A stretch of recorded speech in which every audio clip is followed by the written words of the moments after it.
Hello students. Last video में हमने Cauchy integral formula discuss किया है और आज इस वीडियो में मैं इसके हर टाइप का एग्जांपल लेने जा रही हूँ। तो देखिए यहाँ पर जो मैंने एग्जांपल लिए हैं, क्वेश्चन 1, 2, 3, 4, 5, 6, हर टाइप का एक एक एग्जांपल है। तो आई थिंक इस वीडियो से ये आपको क्लियर होगा कि हम इन एग्जाम्पल्स को किस तरीके से इवेलुएट करेंगे या एग्जाम में हम काम कैसे करेंगे। तो देखिए यहाँ पर जितने भी एग्जाम्पल्स लिए गए हैं वो कॉशी इंटीग्रल फॉर्मूले पर बेस्ड हैं। अब कॉशी इंटीग्रल फॉर्मूला हम थोड़ा सा रिवाइज कर लें, उसके बाद हम यहाँ पर एग्जाम्पल स्टार्ट करते हैं। तो कॉशी इंटीग्रल फॉर्मूले के अकॉर्डिंग हमारे पास जो इंटीग्रेशन इवेलुएट करना है उसका जो फॉर्मेट है वो है f z upon z minus A D Z, जहाँ पर ये जो कैपिटल सी है ये मेरे पास क्लोज्ड कर्व था, ये क्लोज्ड कर्व कैपिटल सी है।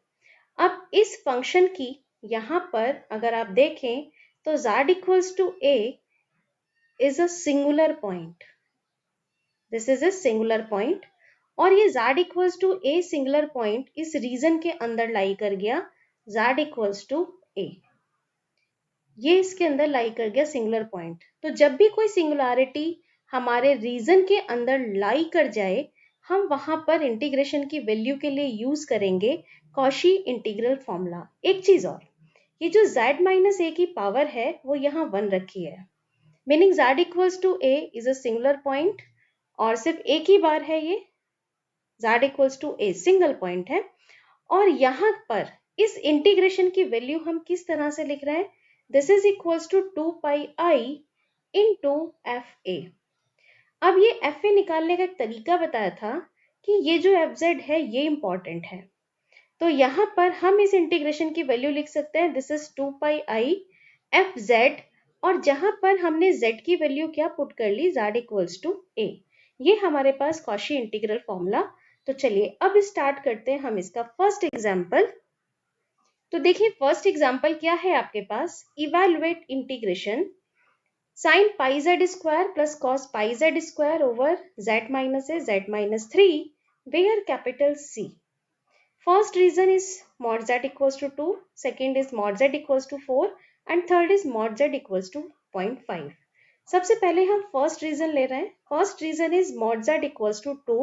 It's a equation of circle and standard equation of circle is mod of z minus z naught equals to r. So compare this equation with the standard equation. So mod of z minus 0, this is equals to 2. So z naught is 0 और z naught किसको show करता है, this is a centre, ये circle का centre है। तो centre के coordinate क्या आ गए आपके पास, सेंटर के कोऑर्डिनेट आपके पास निकल कर आ गए 0 0 एंड रेडियस क्वेश्चन के अकॉर्डिंग आपके पास क्या है, रेडियस आपके पास है 2। तो हम इसके अकॉर्डिंग एक सर्किल को ड्रॉ कर लेते हैं। तो आपने एक्सिस मार्क करी, ये एक्सिस आपने मार्क कर ली और यहाँ पर आपने सेंटर मार्क किया, ये सेंटर आपका 0 0 पर ये मार्क हो गया। रेडियस 2 का एक सर्किल आपने इस तरह से ड्रॉ कर लिया, ये आपने सर्किल ले लिया और रेडियस 2 कह रहे हैं इसलिए ये यहाँ पर कट करेगा 2 एंड माइनस 2 पर। अब हम चलते हैं कि हमारे पास जो फंक्शन है उस फंक्शन को एनालाइज करेंगे। So according to question function आपके पास इंटीग्रेशन में रखा है sine pi Z square plus cos pi Z square and whole divided by, तो फंक्शन है z minus 1 z minus 3 whole divided by z minus 1 and z minus 3। ना point आता है कि देखिए अब इसका सिंगुलर पॉइंट क्या है, या ऐसे पॉइंट जिस पर फंक्शन एनालिटिक नहीं है। तो फॉर सिंगुलर पॉइंट हम किस तरह से निकालते आए हैं, put denominator equals to 0. So denominator is z minus 1 and z minus 3. This is equals to 0. तो यहाँ से आपको दो पॉइंट मिल जाता है, z equals to 1 and z equals to 3. अब 1 के कॉरेस्पॉन्डिंग कोऑर्डिनेट देखते हैं, तो आप 1 को कैसे लिख सकते हैं, 1 प्लस 0 आयोटा लिख सकते हैं। तो इसके कोऑर्डिनेट क्या आ गए 1, 0 और सेकेंड है आपके पास 3, तो 3 को लिख सकते हैं 3 प्लस 0 आयोटा, इसके कोऑर्डिनेट आ गए 3 एंड 0। अब हमें ये जो दोनों पॉइंट है हमारे पास सिंगुलर पॉइंट, हमें अपने सर्किल पर मार्क करना है, अपनी एक्सिस पे मार्क करना है। तो चलिए फर्स्ट पॉइंट हम मार्क करते हैं। फर्स्ट पॉइंट हमारे पास है 1 0, तो देखिए 1 हमारा 2 से कम है, इसी सर्किल के अंदर आ गया, ये पॉइंट आ गया आपके पास 1 0 और हमने ले लिया z इक्वल्स टू 1 और हमने इसका एक नाम दे दिया C1 और ये जो बड़ा सर्किल बना हुआ है दिस इज कैपिटल C।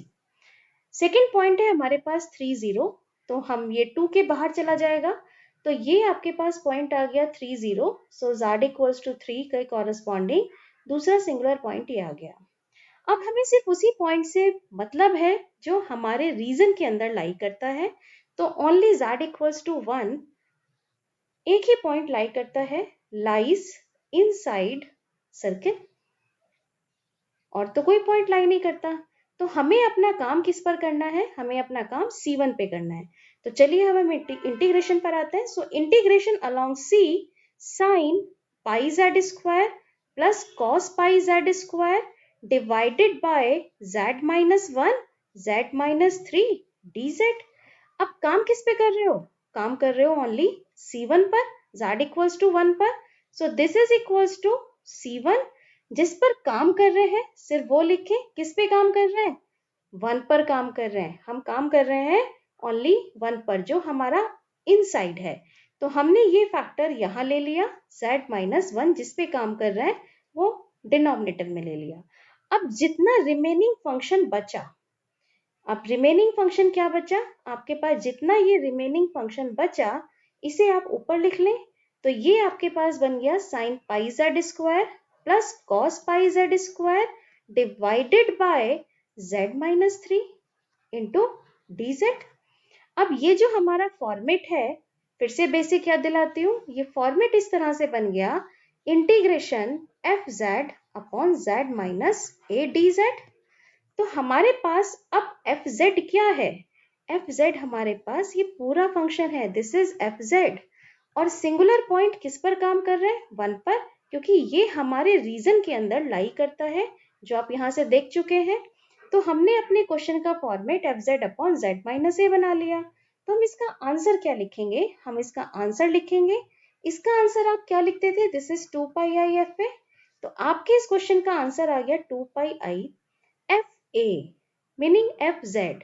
तो एफ जेड की वैल्यू है sine pi Z square plus cos pi Z square divided by z minus 3, और इस एफ जेड के अंदर क्या पुट कर दें, ए सिंगुलर पॉइंट, और किस पॉइंट पर हम काम कर रहे हैं, हम काम कर रहे हैं 1 पर, तो z इक्वल्स टू 1 आपने पुट किया, वैल्यू पुट कर लेते हैं, so 2 pi i z equals to 1, so sine pi plus cos pi upon 1 minus 3.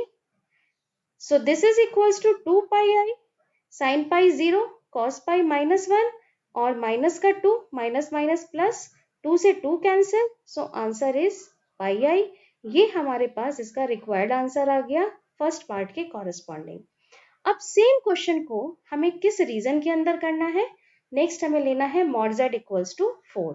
तो चलिए सेकंड रीजन पर आते हैं, ये अब आपके पास है मॉड z इक्वल्स टू 4। तो सेकंड रीजन हमने लिया मॉड z इक्वल्स टू 4 और कंपेयर किया स्टैंडर्ड इक्वेशन से। सो स्टैंडर्ड इक्वेशन के according mod z minus 0 equals to 4, तो यहाँ से आपको फिर से सेंटर क्या मिल गया, सेंटर मिल गया 0 0 और रेडियस अब आपको मिल जाती है this is equals to 4।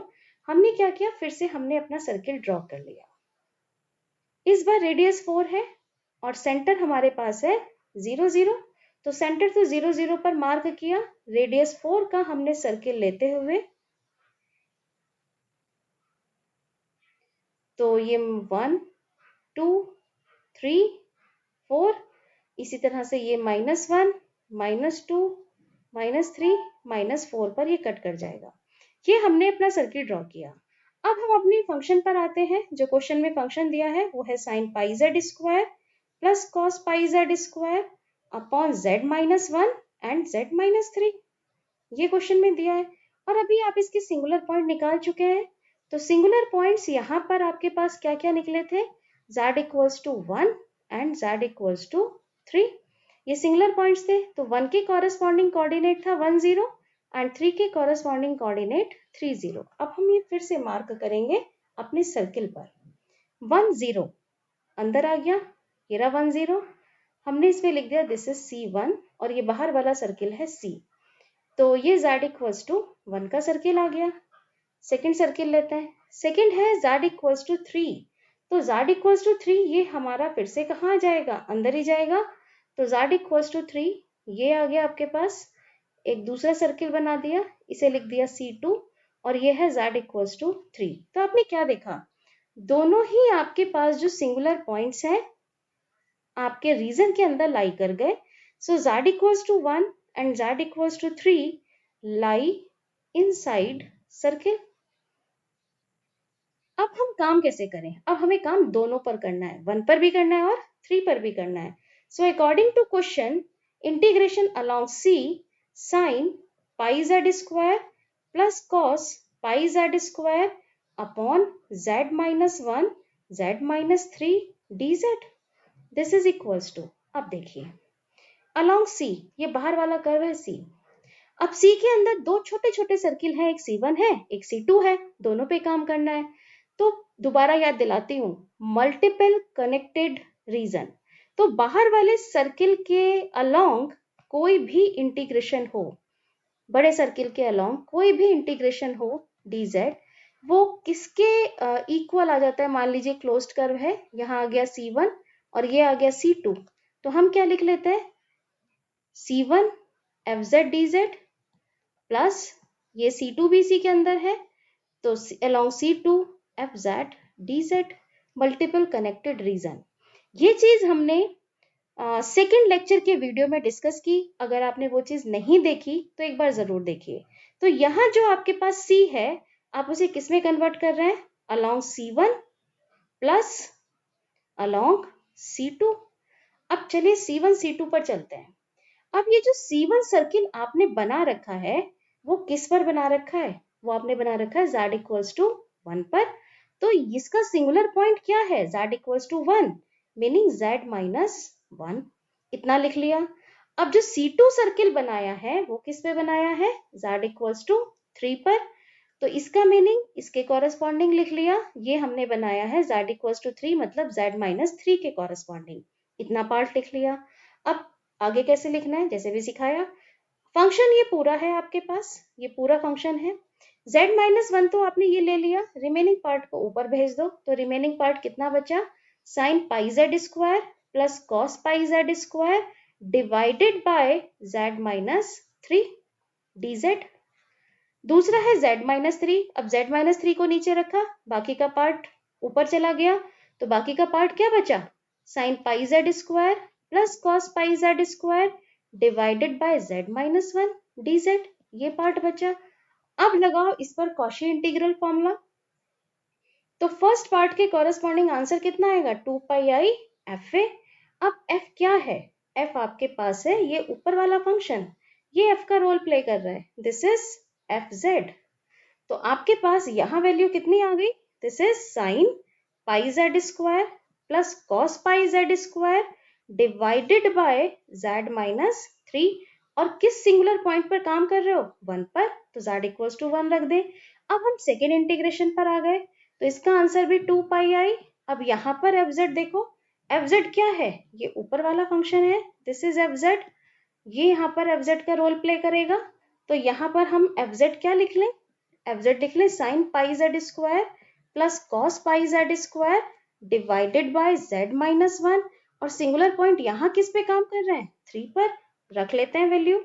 So this is equals to 2 pi i, 1 रखा तो sine pi plus cos pi upon 1 minus 3। Second part में रखा 2 पाई आई, 3 रख रहे हैं तो 3 का स्क्वायर 9, तो sine 9 pi plus cos 9 pi divided by 3 minus 1, ये वैल्यू आ गई। अब आपके पास साइन पाई की वैल्यू 0 और कॉस पाई की वैल्यू -1 अपॉन -2 प्लस 2 पाई आई साइन 9 पाई 0 और कॉस पाई की वैल्यू, कॉस 9 पाई की value -1 upon 2, this minus minus plus, तो ये कितना रह गया, 2 से 2 कैंसिल होकर ये रह गया पाई आई, इसका 2 ये कैंसिल हो गया, ये कितना रह गया, माइनस के पाई आई। आंसर आ गया आपके पास 0। ये आपके पास आ गया सेकंड रीजन के कॉरेस्पॉन्डिंग आंसर। अब सेकंड रीजन समझ में आ गया। अब हम चलते हैं इसके थर्ड रीजन पर। अब थर्ड रीजन दिखाती हूँ। थर्ड रीजन मैंने इस क्वेश्चन में क्या लिया है, मैंने लिया है मॉड z इक्वल्स टू 0.5। मैंने सर्किल चेंज किया। तो यहाँ पर जब आप थर्ड रीजन ले रहे हैं तो थर्ड रीजन आपने लिया mod z equals to 0.5। Compare with standard equation mod of z minus 0 equals to 0.5। यहाँ से सेंटर लिख लिया, सेंटर मीनिंग z नॉट। तो ये z नॉट आपको मिल गया, z नॉट की वैल्यू मिल गई 0, कोऑर्डिनेट मतलब 0 0, और रेडियस कितना मिल गया 0.5।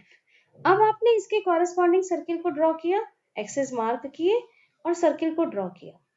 सर्किल को ड्रॉ करने के लिए सेंटर मार्क किया और 0.5 का आपने सर्किल ड्रॉ कर दिया। अभी यहाँ पर 0.5 पर कट करेगा और यहाँ ये माइनस के 0.5 पर कट करेगा। अब आपने सिंगुलर पॉइंट तो ऑलरेडी निकाल रखे हैं क्वेश्चन के अंदर। तो इस क्वेश्चन के सिंगुलर पॉइंट आपके पास क्या आए थे, 1 एंड 3।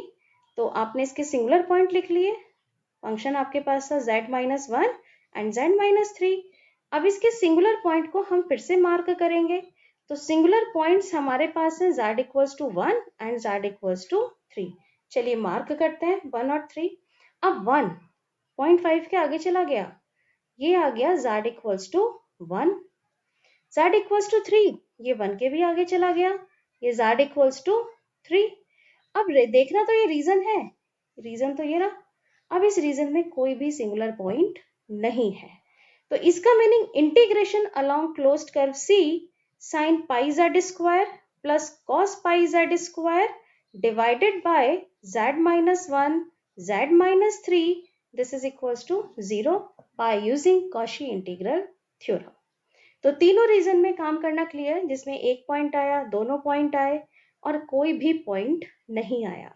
तो चलिए नेक्स्ट एग्जाम्पल पर मूव करते हैं। और हमारा अब जो नेक्स्ट एग्जाम्पल है, ये एग्जाम्पल है evaluate cos z upon z dz where c is ellipse. तो देखिए सेकेंड क्वेश्चन में सबसे पहले हम रीजन देख रहे हैं और रीजन हमारे पास है इलिप्स। रीजन हमें दिया है 9x square plus 4y square equals to 1। हम इसे लिख सकते हैं x square upon 1 upon 9 plus y square upon 1 upon 4 equals to 1। इसे लिखा जा सकता है एक्स स्क्वायर अपॉन 1 अपॉन 3 का whole square plus y square upon 1 upon 2 का होल स्क्वायर इक्वल्स टू 1। और इलिप्स की स्टैंडर्ड इक्वेशन क्या है, x square upon a square plus y square upon b square equals to 1। तो चलिए इस ellipse को ड्रॉ करते हैं। ये आपने एक्सिस मार्क किए। अब एक्स एक्सिस पर कितना कट ले रहा है, 1/3 मीनिंग 0.3, और वाई एक्सिस पर ले रहा है 1/2 मीनिंग 0.5। तो हमारे पास ये जो इलिप्स है ये इस तरीके से ड्रॉ हो जाएगा। ये आपके पास इलिप्स ड्रॉ हो गया। यहाँ पर ये कट ले रहा है आपके पास 1/3 का और यहाँ ये कट ले रहा है 1/2 का। अब हम निकालते हैं अपने क्वेश्चन के अकॉर्डिंग सिंगुलर पॉइंट।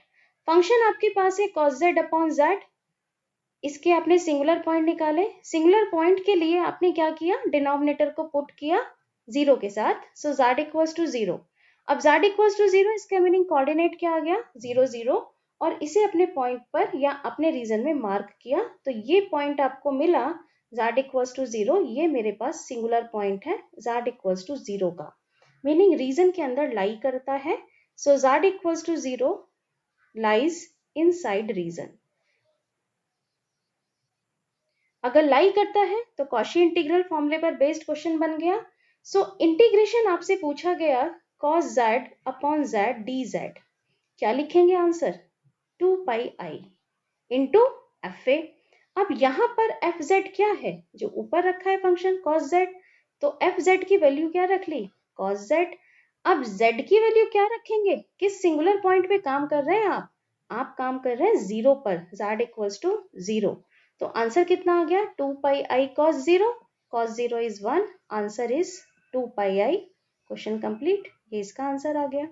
तो आई थिंक सेकेंड एग्जाम्पल भी क्लियर, यहाँ रीजन सर्किल नहीं इलिप्स था। अब हम थर्ड एग्जाम्पल पर मूव करते हैं। तो थर्ड एग्जाम्पल हमारे पास इस वीडियो में है। थर्ड एग्जाम्पल है mod of z plus 3 iota equals to 2। चलिए, यहाँ पर आप सबसे पहले रीजन को देखिए। रीजन आपके पास है mod of z plus 3 iota equals to 2। Compare with standard equation mod of z minus z not equals to r। So आप इसे लिख सकते हैं mod of z minus minus 3 iota equals to 2। So this is z not, ये z not है। तो इसमें centre आपके पास क्या गिवन है? सेंटर है z not equals to minus 3 iota. So coordinate कैसे लिख लें? 0 माइनस 3 आयोटा लिख सकते हैं। तो कोऑर्डिनेट इसके कॉरेस्पॉन्डिंग बनते हैं 0 एंड माइनस 3। ये बन गया सेंटर के कोऑर्डिनेट। और क्वेश्चन के अकॉर्डिंग आपको रेडियस कितनी दी गई है? रेडियस दी गई है 2। तो सबसे पहले हम यहाँ पर सर्किल को ड्रॉ कर रहे हैं। तो सर्किल को ड्रॉ करने के लिए एक्सिस आपने मार्क किए। अब इस एक्सिस पर सबसे पहले सेंटर मार्क करेंगे और सेंटर है 0 माइनस 3। This is 1 2 3। ये आपने सेंटर ले लिया 0 माइनस 3। और रेडियस है आपके पास 2। तो अगर आप 2 रेडियस कह रहे हैं तो 1 2 यहाँ से जाएगा और 3 माइनस 4 माइनस 5 इस पॉइंट से पास होगा। तो इस पॉइंट, दोनों पॉइंट से पास होने वाले सर्किल को ड्रॉ कर लेते हैं। ये आपने ड्रॉ कर लिया सर्किल। अब ये जो सर्किल क्रॉस कर रहा है, क्योंकि रेडियस इसकी 2 है, तो ये क्रॉस करेगा 0 माइनस 1 पर और ये यहाँ पर क्रॉस करेगा, दिस पॉइंट इज 0 माइनस 5 पर। Radius is 2। अब अपने रीजन को एनालाइज करते हैं। रीजन तो एनालाइज आपका हो गया। फंक्शन पर आते हैं। 1 upon z square plus 9। Singular points find out करते हैं। For singular point put denominator equals to 0 and denominator is z square plus 9 equals to 0, z square equals to minus 9 and z equals to plus minus 3 iota। तो आपके पास first singular point आ गया 3 iota और second आपके पास आ गया minus का 3 iota. 3 iota को आप लिख सकते हो 0 प्लस 3 आयोटा और इसे आप लिख सकते हैं 0 माइनस 3 आयोटा। इसके कॉरेस्पॉन्डिंग कोऑर्डिनेट 0 3 और इसके corresponding coordinate 0 minus 3। Singular point mark करिए अपने एक्सिस पर। तो सबसे पहले फर्स्ट सिंगुलर पॉइंट मार्क करते हैं 0 3। तो 0 3 चलते हैं ऊपर की side 1, this is 2, this is 3। तो ये पॉइंट आपके पास आ गया और इस पॉइंट को हमने क्लोज कर दिया C1 से। This is z equals to 3 iota. Singular point 0 minus 3। तो 0 माइनस 3 तो मेरा सेंटर ही है। ये मैंने सिंगुलर पॉइंट मार्क कर दिया और इसे मैंने लिख लिया, फर्स्ट सर्किल C1 लिया, इसको मैंने ले लिया C2 और ये मेरे पास नेक्स्ट सिंगुलैरिटी आ गए 0 माइनस 3। तो ये जो पॉइंट है, सिर्फ यही पॉइंट लाई करता है इनसाइड रीजन। मुझे सिर्फ इसी पॉइंट पे काम करना है और ये जो बाहर वाला बड़ा सर्किल है इसे कह दिया C। तो हमें सिर्फ रिक्वायर्ड है माइनस 3 आयोटा के कॉरेस्पॉन्डिंग। तो चलिए अब इंटीग्रेशन स्टार्ट करते हैं। So integration along C dz upon z square plus 9। सबसे पहले इसे फैक्टर फॉर्म में पुट करते हैं। So write in factor form. So z plus 3 iota and z minus 3 iota. अब देखिए कौन सी सिंगुलैरिटी लाई की? Minus 3 iota. तो ये आप इस फैक्टर को कहाँ रखेंगे और कौन से सर्किल पर है? C2 पर है। फैक्टर को कहाँ रखेंगे? नीचे रखेंगे, जिस पर आप सिंगुलैरिटी पे काम कर रहे हैं। और कौन सी सिंगुलैरिटी है? माइनस 3 आयोटा की सिंगुलैरिटी है, मीनिंग ये वाला फैक्टर है। तो z प्लस 3 आयोटा को तो नीचे रखें, z प्लस 3 आयोटा, पॉइंट आ गया माइनस 3 आयोटा, बाकी रिमेनिंग फंक्शन ऊपर पहुंच गया। तो 1 upon z minus 3 iota into D Z. Answer कैसे लिखेंगे? अब आंसर लिखने का तो वही तरीका है, 2 पाई आई। अब एफ जेड क्या है? ये पूरा फंक्शन एफ जेड है। तो एफ जेड की वैल्यू रख लो 1 अपॉन जेड माइनस 3 आई और सिंगुलैरिटी किस पर काम कर रहे हो? माइनस 3 आयोटा पर। रख लो इसमें value minus 3 iota. So this is equals to 2 pi i 1 upon minus 3 iota minus 6 iota और आयोटा से आयोटा कैंसिल। सो माइनस का pi by 3। This is required answer. ये भी क्वेश्चन आपको क्लियर हो गया होगा। चलिए अब नेक्स्ट क्वेश्चन पर मूव करते हैं। तो देखिए नेक्स्ट क्वेश्चन हमारे पास, देखिए फंक्शन तो हमारे पास उसी तरह से है, लेकिन इस बार हमारा रीजन चेंज है। रीजन पढ़िए, around the rectangle with vertices this. एक आपको रेक्टेंगल दिया है जिसके वर्टेक्स आपको दे दिए हैं। तो देखिए जो आपका फर्स्ट वर्टेक्स है वो आपको गिवन है माइनस आयोटा। इसके कोऑर्डिनेट कैसे लिख रहे हैं, 0 माइनस आयोटा की फॉर्म लिख लो, तो कोऑर्डिनेट क्या आ गए, 0 माइनस 1। सेकेंड आपके पास वर्टेक्स है 2 माइनस आयोटा, तो इसके कोऑर्डिनेट लिख लो, real part is 2, imaginary part -1। See, ये आपको दिया गया है 2 प्लस आयोटा, तो इसके कॉरेस्पॉन्डिंग कोऑर्डिनेट ले लिए 2 एंड 1। एंड डी, ये आपको दिया गया है आयोटा, तो इसका रियल पार्ट 0, इमेजिनरी पार्ट 1। ये आपके पास सारे वर्टेक्स आ गए। सबसे पहले आप रेक्टेंगल को बनाएंगे। तो चलिए एक्सिस को आपने ड्रॉ किया, और एक्सिस ड्रॉ करने के बाद हम ये पॉइंट्स मार्क करेंगे। फर्स्ट पॉइंट 0 माइनस 1, 0 माइनस 1, मान लीजिए ये आपके पास पॉइंट आ गया -1, एक पॉइंट तो ये आ गया, दिस इज ए। फिर है 2 माइनस 1, 0 माइनस 1 के बाद 2 माइनस 1, 1, और आपने ये ले लिया 2 माइनस 1, एक पॉइंट आपके पास ये आ गया, दिस इज 2 माइनस 1। नेक्स्ट है 2 1, 2 के ऊपर 1 चले, तो ये पॉइंट आपके पास आ गया 2 1। और 0 1, तो 0 के ऊपर आप 1 तक चले, ये आपने 1 ले रखा है, दिस इज 0 1। तो ये पॉइंट हमने जो लिया है, this is a, this is b, this is c and this is d. और इस रेक्टेंगल को हमने बना लिया, ये आपने रेक्टेंगल ड्रॉ कर लिया, आप इसे अच्छे से ड्रॉ कर लेना। ये आपके पास रेक्टेंगल बन गया, एंटी क्लॉकवाइज डायरेक्शन रहेगी, मीनिंग क्लोज्ड कर्व आ गया। अब इस क्लोज्ड कर्व के अंदर हमें अपना फंक्शन एनालाइज करना है। अब फंक्शन देखिए, फंक्शन है cos of pi z upon z square -1। इसके सिंगुलर पॉइंट्स फाइंड आउट किए। अब सिंगुलर पॉइंट्स फाइंड आउट करने के लिए डिनोमिनेटर को इक्वेट किया 0 के साथ, so z square -1 equals to 0, z equals to +-1। तो फर्स्ट सिंगुलर पॉइंट आपको मिला 1 और सेकेंड सिंगुलर पॉइंट आपको मिला -1। तो 1 के कॉरेस्पॉन्डिंग कोऑर्डिनेट 1, 0 और -1 के कॉरेस्पॉन्डिंग कोऑर्डिनेट -1, 0। अब सबसे पहले हम इन दोनों पॉइंट्स को मार्क करने जा रहे हैं और उसके अकॉर्डिंग हम काम करेंगे। सबसे पहले 1 0, तो देखिए 1 0, ये रहा पॉइंट 1 0 का, इसे आपने कहा C1, और ये जो बाहर वाला कर्व है ये कैपिटल C। तो z इक्वल्स टू 1 हमारे रीजन के अंदर लाई करता है, तो हम z इक्वल्स टू 1 पर लिख दें, ये तो लाई इनसाइड रीजन है, इस पर हमें काम करना है। अब दूसरा पॉइंट है -1 0, तो ये रीजन के बाहर निकल गया, -1 0, यहाँ पर आप आ गए इस पॉइंट को, ये दिस इज C2, और ये z इक्वल्स टू -1 का है, इस पर हमें काम नहीं करना, दिस इज आउटसाइड रीजन, ये हमारा रीजन के बाहर चला गया। तो हमारा पॉइंट क्या है जिस पर काम कर रहे हैं, वो है हमारे पास 1। तो अब देखिए हमें जो इंटीग्रेशन निकालना है, इंटीग्रेशन का साइन लगाइए और फंक्शन लिख लीजिए cos pi z upon z square -1 dz। अब जेड स्क्वायर -1 को फैक्टर फॉर्म में पुट करिए, तो फैक्टर फॉर्म में आप लिख सकते हैं, this is cos pi z upon Z -1 z+1 dz। अब जो आपका पॉइंट ऑफ इंटरेस्ट है, मतलब जो इसके रीजन के अंदर लाई करता है, वो है z इक्वल्स टू 1। तो z इक्वल्स टू 1 किसके कॉरेस्पॉन्डिंग है, z-1 फैक्टर के कॉरेस्पॉन्डिंग। तो आप इस पर काम करेंगे, सो इंटीग्रेशन अलोंग C1, जिस पर आप काम कर रहे हैं सिंगुलैरिटी, वो आपने नीचे रखा z-1, रिमेनिंग फंक्शन को आपने ऊपर ट्रांसफर किया, cos pi z upon z+1 dz। अब इसका आप आंसर लिख सकते हैं by using Cauchy integral formula, this is 2 pi i F Z. अब एफ जेड फिर से आपके पास ये पूरा फंक्शन क्या बन गया, एफ जेड।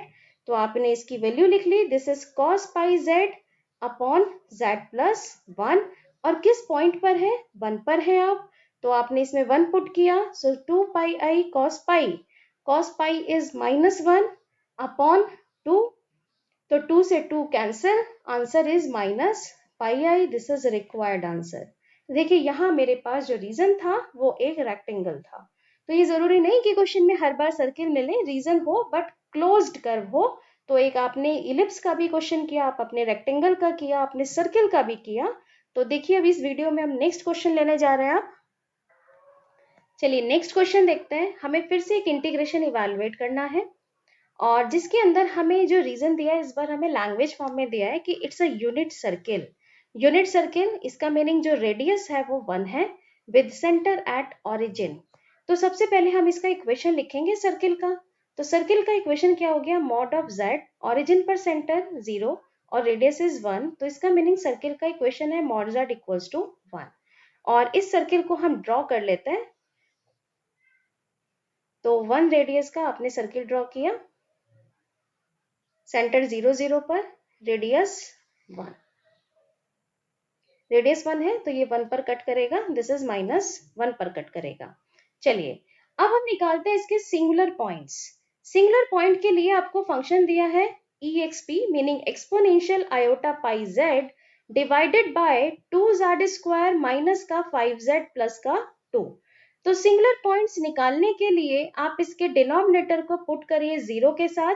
तो डिनोमिनेटर को जैसे ही आप 0 के साथ पुट करेंगे, दिस इज 2z² माइनस का 5z प्लस का 2 इक्वल्स टू 0। फैक्टर कर लीजिए। तो जब आप इसके फैक्टर कर लेंगे तो फैक्टर आ जाएंगे 2z minus 1 and z minus 2 equals to 0। और यहां से आपको z की वैल्यू मिल गई हाफ और z की वैल्यू मिल जाती है 2। हाफ का मतलब है आप इसे लिख सकते हैं हाफ प्लस 0 आयोटा। तो कोऑर्डिनेट आ गए हाफ एंड 0। और इसे आप लिख सकते हो 2 प्लस 0 आयोटा, इसके कोऑर्डिनेट आ गए 2,0। अब नेक्स्ट वर्क क्या होता है हर बार क्वेश्चन में कि आपको देखना है कौन सा आपका पॉइंट लाई करता है। आपने कहा हाफ 0, 1 से कम, इसका मीनिंग ये इसके अंदर लाई कर गया। ये पॉइंट आपने ले लिया और इस पे एक सर्किल ड्रॉ कर दिया, दिस इज C1। और ये है z इक्वल्स टू हाफ के कॉरस्पॉन्डिंग सिंगुलैरिटी। और ये जो बाहर वाला सर्किल है दिस इज C। अब नेक्स्ट है आपके पास z इक्वल्स टू 2। तो हाफ तो लाई कर गया, this is lie inside circle. तो ये तो हमें इस पे काम करना पड़ेगा, ये तो लाई करता है। एंड 2 1 के बाहर निकल गया, ये बाहर आ गया, z इक्वल्स टू 2 और इसे नाम दे दिया C2 and this is outside circle. तो हमें इस पे तो काम नहीं करना, हमें काम करना है z इक्वल्स टू हाफ पर। तो चलिए अब हमें इंटीग्रेशन कर रहे हैं। तो इंटीग्रेशन आपसे कहा गया integration along C, exponential meaning e raise to the power iota pi z upon 2z² minus का 5z प्लस का 2dz। इसको फैक्टर फॉर्म में पुट कर ले पहले, उसके बाद काम करेंगे। So e raise to the power iota pi z, this is 2z minus 1 and z minus 2 dz। अब जो आपका पॉइंट इंटरेस्ट का है या मैं ये कहूं जो इस सर्किल के अंदर लाई करता है वो है हाफ। अब हाफ के कॉरेस्पॉन्डिंग कौन सा फैक्टर रखा है, ये फैक्टर। तो इसको तो आप इंटीग्रेशन में नीचे रखेंगे और ये मैंने सर्किल का नाम दिया है हाफ के कॉरेस्पॉन्डिंग C1। तो आप यहां ले रहे हैं दिस इज C1 और इस फैक्टर को नीचे रखें 2z माइनस 1 क्योंकि ये लाई करता है। बाकी रिमेनिंग फंक्शन को ऊपर पहुंचा दे e की power iota pi z upon z minus 2dz। तो इंटीग्रेशन की वैल्यू कितनी आ गई, दिस इज 2 पाई आई। अब fz आपके पास ये पूरा का पूरा न्यूमरेटर आ गया। So e raise to the power iota pi z upon z minus 2, जिसमें आप z की वैल्यू पुट कर रहे हो हाफ, रखते हैं half. So this is equals to 2 pi i. Half जैसे ही रखोगे e raise to the power i, z की जगह half meaning pi by 2 divided by half minus 2, ये वैल्यू आ गई। So this is equals to 2 pi i half minus 2 meaning minus का 3/2 e raise to the power iota pi by 2 upon minus का 3/2, ये 2 मैंने यहाँ पहुंचा दिया। So this is equals to minus का 4/3 पाई आई। अब e की पावर आई पाई बाई 2, तो किसके थ्रू मैं उसे ओपन करने जा रही हूँ, e की पावर आई थीटा के through. This is cos theta plus I sine theta, जहाँ थीटा मेरे पास ऑलरेडी है पाई बाई 2। तो हम इसे क्या लिख सकते हैं, हम लिख सकते हैं कॉस पाई बाई 2 प्लस का आई साइन पाई बाई 2। और हम जानते हैं cos pi by 2, cos 90 degree 0 और साइन 90 डिग्री 1। तो वैल्यू कितनी रह गई 4/3 पाई आई इंटू आई और आयोटा आयोटा आयोटा स्क्वायर -1 और minus minus plus. So answer is 4/3 पाई। ये आपके पास इसका रिक्वायर्ड आंसर होगा। देखिए इस क्वेश्चन में थोड़ी सी मिस्टेक हुई, तो मैं इसे यहीं पर करेक्ट करके आपको बता रही हूँ। एक चीज का ध्यान रखें जो मेरे माइंड से भी निकल गया, ये आपके पास फंक्शन होता है f z upon z minus a. ये फॉर्मेट होना चाहिए, बट मेरे पास यहाँ जो फॉर्मेट था वो था 2z-1, नॉट z-a। तो यहाँ से मुझे 2 कॉमन लेना पड़ेगा। तो यहाँ पर जब आप इसे 2 कॉमन ले लेंगे तो आप इसे इस तरह से लिखेंगे, this is equals to integration along c1 e raise to the power iota pi z upon z-2 upon 2 common लिया z-हाफ इंटू dz। अब आपके पास हाफ ये बाहर चल रहा है, this is half, 2 pi i as it is रहेगा। ये आपके पास फंक्शन बन गया f z as it is, और काम कर रहे जेड इक्वल्स टू हाफ पर। फिर से डिवाइडेड बाय 2 कर लें, और यहाँ पर भी ये डिवाइडेड बाय 2, ये 2 रिमेनिंग रह गया, this is again divided by 2, और ये 2 से ये कैंसिल हो जाएगा, तो ये आपके पास बचेगा, दिस इज 2, और ये आपके पास फिर फाइनल आंसर आ जाएगा, दिस इज 2 पाई बाय 3। तो एक फैक्टर ये छोटा था, तो प्लीज इसके अंदर ये करेक्शन कर लें। ध्यान रखें z माइनस ए होना चाहिए, ये 2z-1 था। तो चलिए नेक्स्ट हम अपने वीडियो के नेक्स्ट क्वेश्चन पर आते हैं। ये वीडियो का लास्ट क्वेश्चन है। तो यहाँ पर हम सबसे पहले अपना देखते हैं कि हमारे पास रीजन क्या है। रीजन है मॉड z इक्वल्स टू 3। तो मॉड z इक्वल्स टू 3 से अब हमें पता चल रहा है डायरेक्टली, इतने क्वेश्चन हमने कर लिए कि जो इसका सेंटर है वो 0 0 पर है, और जो इसका रेडियस है वो आपके पास 3 है। तो हम मॉड z इक्वल्स टू 3 का सर्किल ड्रॉ कर लेते हैं, जिसका सेंटर आपने मार्क कर लिया 0 0 पर, और रेडियस आपने ये ले ली 3। ये आपने सर्किल ड्रॉ किया जो ये कट करेगा 3 पर, और यहाँ कट करेगा ये -3 पर। अब हम चलते हैं अपने क्वेश्चन पर। हमारे पास फंक्शन है e raise to the power zt over z square plus 1। हमने इसके फैक्टर करने के लिए, या फैक्टर हमें करने पड़ेंगे, सबसे पहले निकाल रहे सिंगुलर पॉइंट। तो सिंगुलर पॉइंट के लिए डिनोमिनेटर को 0 पुट किया, तो z आपको मिल गया प्लस माइनस आयोटा। तो आप देखेंगे जो फर्स्ट पॉइंट है वो आयोटा है, और second point minus iota. Iota को आप लिख सकते हो 0 प्लस आयोटा, और इसे आप लिख सकते हैं 0 माइनस आयोटा। तो कोऑर्डिनेट क्या आ गए, 0 1 एंड 0 -1। अब ये दोनों पॉइंट आपको अपने मार्क करने हैं सर्किल पर। 0 1 0 1 इसके अंदर आ गया, ये रहा 0 1, तो ये आपने लिख लिया C1, और ये बाहर वाला सर्किल है C, और यहाँ लिख लेते हैं ये पॉइंट है आयोटा के कॉरेस्पॉन्डिंग। फिर है 0 -1, ये डाउनवर्ड डायरेक्शन में आ जाएगा, और इस सर्किल को आपने कहा C2, और यहाँ लिख लेते हैं ये माइनस आयोटा के कॉरेस्पॉन्डिंग C2 है।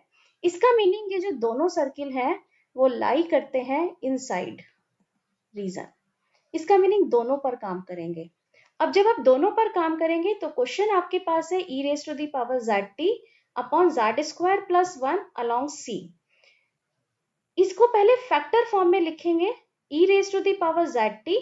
अब z equals to plus minus iota आया है, तो z प्लस आयोटा और z माइनस आयोटा dz। अब दोनों पॉइंट लाई करते हैं, तो फिर से मल्टीपल कनेक्टेड रीजन यहाँ पर बना। तो अलोंग c आप इसे लिख सकते हैं, सबसे पहले इंटीग्रेशन आप ले लें, दिस के किसके इक्वल होगा, along c1 plus along c2, ये लिख सकते हैं। अब c1 किसके अलोंग ड्रॉ किया है, आयोटा के, तो आयोटा के कॉरेस्पॉन्डिंग कौन सा फैक्टर रखा है, z माइनस आयोटा, इसे तो रखोगे नीचे। C2 किसके अलोंग ड्रॉ किया है, माइनस आयोटा के अलोंग, देख लो C2 आपने ड्रॉ किया है माइनस आयोटा के अलोंग, तो ये आप फैक्टर रखोगे z प्लस आयोटा। अब रिमेनिंग बचा z माइनस आयोटा को छोड़ दो, जो रिमेनिंग फंक्शन है वो ऊपर ट्रांसफर, तो ये बना z प्लस आयोटा dz, और यहाँ z प्लस आयोटा को छोड़कर जो रिमेनिंग बचा वो ऊपर z माइनस आयोटा dz। अब लिख लो इसकी वैल्यू, फर्स्ट पार्ट की value 2 pi i into F z. तो एफ जेड तो ये पूरा फंक्शन है, ये आपने पूरा फंक्शन लिया e की power Z T upon Z plus iota, और किस सिंगुलर पॉइंट पे काम कर रहे हो, आयोटा पर। सेकेंड पार्ट का भी आंसर लिख लिया, 2 पाई आई e की power Z T upon z minus iota, किस पॉइंट पर काम कर रहे हो, माइनस आयोटा पर। दोनों वैल्यूज में आपने पुट करी, so 2 pi i e raise to the power iota t upon 2 iota plus 2 pi i minus iota रखा ई की power minus iota t divided by minus का 2 आयोटा। अब आपने यहाँ से क्या किया, 2 पाई आई भी कॉमन ले लिया अपॉन 2 आयोटा भी कॉमन ले लिया, तो ई की पावर आयोटा माइनस ई की पावर माइनस आयोटा रह गया। अब देखो इस क्वेश्चन में कुछ शो करना है, वरना मैं आंसर यहाँ भी छोड़ सकती हूँ। शो करना है आंसर कि आंसर क्या आएगा, 2 पाई आई साइन टी आएगा। अब देखो जो साइन टी है या साइन थीटा है, साइन थीटा की वैल्यू लिखते हैं e की पावर आई थीटा माइनस e की पावर माइनस आई थीटा अपॉन 2 आई। अब ये तो एज इट इज यहाँ बन ही रहा है, एज इट इज बन रहा है, तो आप इसे क्या लिख सकते हैं, this is 2 pi i e की power iota t minus e की power minus iota t divided by 2 iota.